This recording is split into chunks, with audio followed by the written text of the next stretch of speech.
ఖచ్చితంగా అవుతాయి, ఖచ్చితంగా అవుతుంది. నువ్వు ఎన్ని చేసినా, ఎంత భయపట్టించినా, నువ్వు ఏమి చేసినా నేను మాత్రం ఇంకేం చేస్తావు, ఎక్కువ హత్య చేయించే ప్రయత్నం చేసినావు, ఇంకా నన్ను హత్య చేయిస్తావు కావచ్చు. Yes, I'm ready to die for people of Telangana. బరాబర్ ఉన్నా, నువ్వు చంపితే చావడానికి నేను రెడీగా ఉన్నా. కానీ నీతో నీ ఎట్టు పరిస్థితుల కాంప్రమైజ్ అయ్యేదే ఉండదు. ఖచ్చితంగా నువ్వు ఏవైతే నీ హామీలు ఇచ్చినావో 6 గ్యారెంటీలు ఇస్తామని, ఆ 6 గ్యారెంటీలు ప్రజలకు ఇచ్చే వరకు నీ గుండెల్లో నిద్రపోతాడు కౌశిక్ రెడ్డి బిడ్డ, గుర్తుపెట్టుకో అని చెప్తా ఉన్నాను రేవంత్ రెడ్డికి. నేను ఆల్రెడీ చెప్పిన, నీ స్థాయి కేసీఆర్ గారి స్థాయి కాదు, కేటీఆర్ గారి స్థాయి కాదు, హరీష్ రావు గారి స్థాయి కాదు, ఆఖరికి నా స్థాయికి దిగిపోయినావు అని చెప్పిన. ఇవాళ నా స్థాయికి కూడా కాదు, చిల్లర వీధి రౌడీల స్థాయికి దిగిపోయినావు. నీ స్థాయి గాడికి అయిపోయింది మిస్టర్ రేవంత్ రెడ్డి గారు. నీకు నువ్వు బాగా గ్రేట్ అనుకుంటున్నావు. అధికార మదం కన్ను నెత్తికెక్కినాయి. నీ మదాన్ని ఖచ్చితంగా దించుతాం, ఏం ఫికర్ చేయకు బిడ్డ. దించిన రోజు నీకు ఉంటుందిరా స్వామి రంగా, ఆ రోజు ఉంటే తీసి పెడతాం అని అనుకోకు. నేను ఉట్టిగా నువ్వు మర్చిపోయినట్టున్నావు రేవంత్ రెడ్డి, గుర్తు చేసుకో. నా ఇంటికి వచ్చి, నేను ఆ రోజు కాంగ్రెస్ పార్టీలో ఉన్నప్పుడు నువ్వు నా ఇంటికి వచ్చి నా కాళ్ళు మొక్కినావు.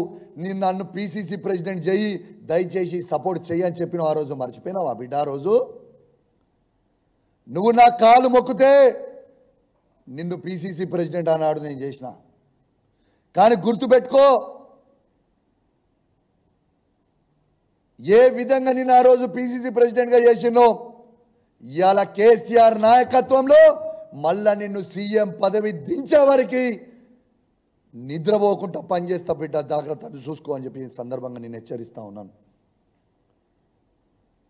ఇవాళ తెలంగాణ ఇంద్రమ్మ ఇళ్లలో చంద్రన్న చెట్లు నాడుతున్నావు.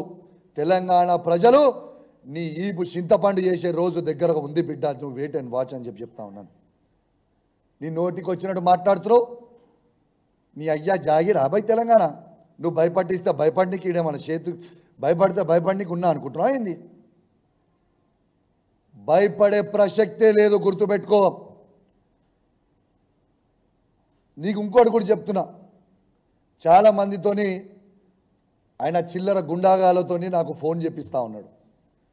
నిన్ను ఖచ్చితంగా హత్య చేస్తాం, నిన్ను చేసి తీర్తాం అని ఫోన్ కాళ్ళు నాకు ఎవ్రీ డే వస్తూ ఉన్నాయి. నేను అడిషనల్ ఇంటెలిజెన్స్ శివధర్ రెడ్డి గారికి నేను ఆల్రెడీ పంపించిన ఫోన్ నంబర్లతో సహా. నేను ఈ వేదిక ద్వారా మొత్తం చెప్తున్నా, యావత్ తెలంగాణ ప్రజలందరికీ కూడా చెప్తున్నా, మీకోసం నేను చావడానికైనా సిద్ధంగా ఉన్నా.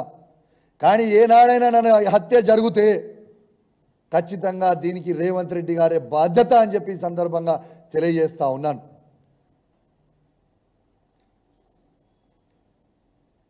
ఇలా తెలంగాణ ప్రజలకి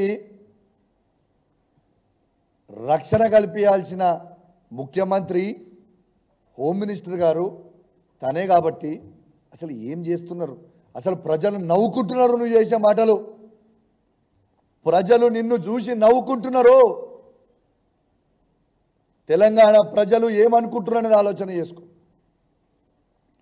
ఇవాళ వాళ్ళ పిసిసి ప్రెసిడెంట్ అయిన మహేష్ గౌడ్ గారు మా కాంగ్రెస్ పార్టీకి సంబంధం లేదంటాడు. శ్రీధర్ బాబు గారు బీఆర్ఎస్ పార్టీ ఎమ్మెల్యేలు కొట్లాడుకుంటున్నారు అంటాడు. రేవంత్ రెడ్డి గారు మేము చేసినాం అంటాడు. మరి ఎవరు చేసిరు? మీరు ఎన్ని చెప్పినా ఈ తెలంగాణ రాష్ట్రంలో 10 నియోజకవర్గాలలో బై ఎలక్షన్లు రాక తప్పవు.